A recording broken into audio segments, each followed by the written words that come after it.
12구 이태원 참사 159명이나 사망을 했어요. 참사 다음 날 윤석열이 현장을 방문해서 했던 충격적인 말 먼저 들어보겠습니다. 있죠. 여기서 그렇게 많이 죽었다. 그럼 여기에 인구는 얼마나 있었길래 여기서 몇십 명이. 자, 여기서 이렇게 많이 죽었단 말이야? 얼마나 많은 사람들이 얼마나 많이 있었길래 여기서 이렇게 150 몇 명이나 죽었어? 이런 취지의 말을 하는 거예요. 이뿐만이 아니죠. 이 압사 사고인데도 불구하고 뇌진탕이겠지라는 말까지 합니다. 정말로 충격적이지 않을 수 없는데요. 마치 158명이나 사망한 이 사건을 남일을 이야기하듯이 이야기를 합니다. 대통령으로서의 자격 자체 공감 능력이 없는 거예요. 국민적 아픔에 대한 어떤 공감 능력이 제로인 거죠. 그런데 진짜 용서가 안 되는 게 뭐냐면은 윤석열의 입에서 한 얘기예요. 이태원 사고를 특정 세력의 조작 가능성이 있다라는 그런 말을 합니다.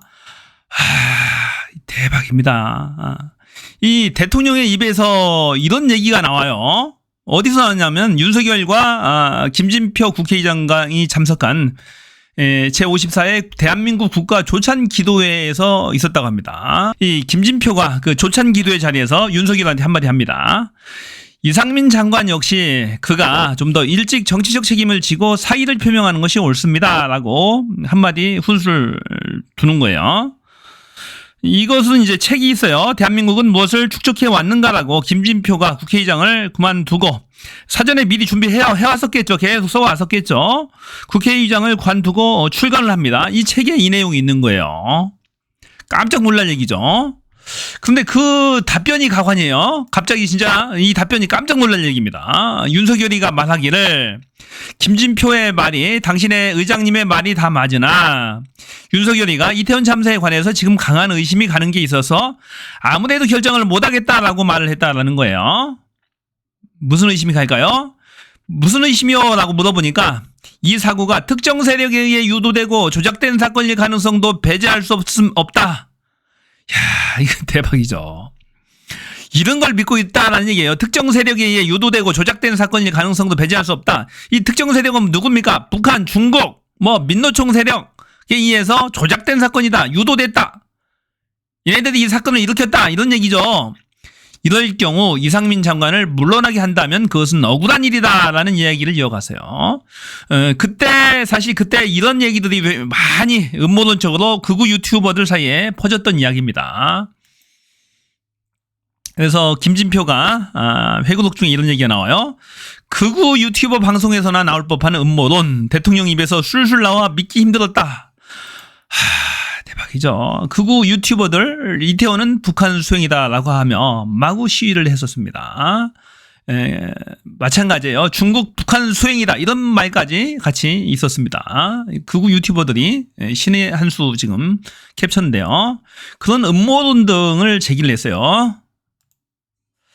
자, 민주당은 대통령 입에서 극우 유튜버나 할 주장이 나왔다. 조국 혁신당도 극우 유튜버 방송 보며 국정을 운영하냐라고 비판을 합니다.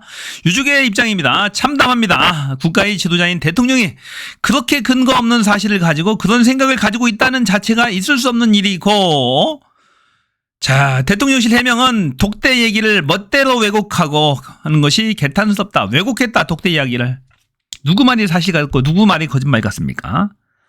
김진표 국회의장이 본인이 퇴임하면서 회고록을 썼는데 거기에 거짓말 썼겠어요? 입만 열면 대통령실이 거짓말하고 있는 거예요.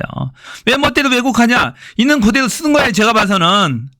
곤란하니까 탄핵 당하게 생겼으니까 국민적 분노가 일게 생겼으니까 지금 이 거짓말을 하고 있는 겁니다. 이 윤석열 정권 탄핵시켜야 됩니다. 대한민국 망해요. 곳곳에 전방위적으로 모든 면에서 국가 시스템이 다 붕괴되고 있어요. 큰일 났습니다.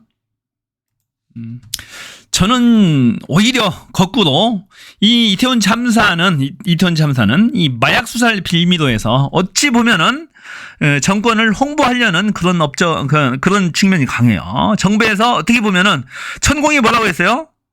마약을 단속해야 된다고 계속 할로윈 축제 하지 말아야 된다. 마약을 단속해야 된다. 계속 얘기를 해왔고 정권 초기부터 계속 5월달 취임하자마자부터 계속 마약 얘기를 했어요. 한동훈이가 띄우고 법무부 장관이 천공거 받아서 계속 그러고 있었습니다. 마약 단속해야 된다. 마약 단속해야 된다.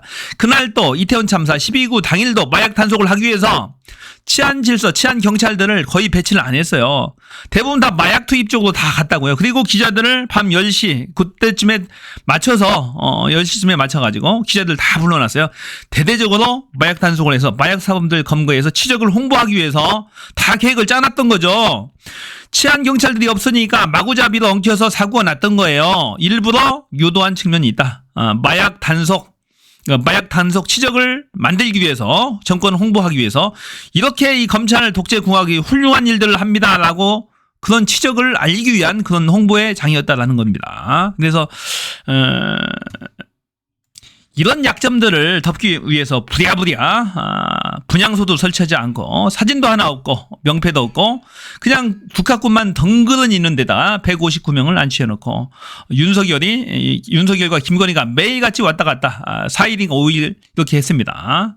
그리고 나서 끝이야. 그게 추모가 하나도 안 된 거죠. 그 유족들과 시민단체 하도 안 됐으니까 그 서울시청 앞에 그 광장이 있어요. 거기 광장에 분향소를 설치하니까 서울시청에서 점용료 내라고 수천만 원을 청구한 일까지 있었어요. 얼마나 황당한 일입니까? 진짜로 쳐 죽일 일입니다, 이거. 아직도 유족들의 한이 지금 맺혀 있어요. 국민들이 다 먹먹히 하고 있는 거예요. 너무 황당한 거죠, 이 사건이. 어떻게 대한민국 대나천지에 이런 일들이 생겼는지 윤석열 정권의 하나의 결정적인 하나의 탄핵의 하나의 계기가 또 될 거라고 봅니다. 이런 녹취록까지 공개되면서 국민적 울분이 확 일어나고 있어요. 지금 탄핵의 열기가 뜨겁게 일어나고 있고 국회에서는 50만 명 이상이 지금 윤석열 탄핵에 찬성을 해서 국회 법사위 계류 중인데 하나의 기름을 부을 것 같습니다.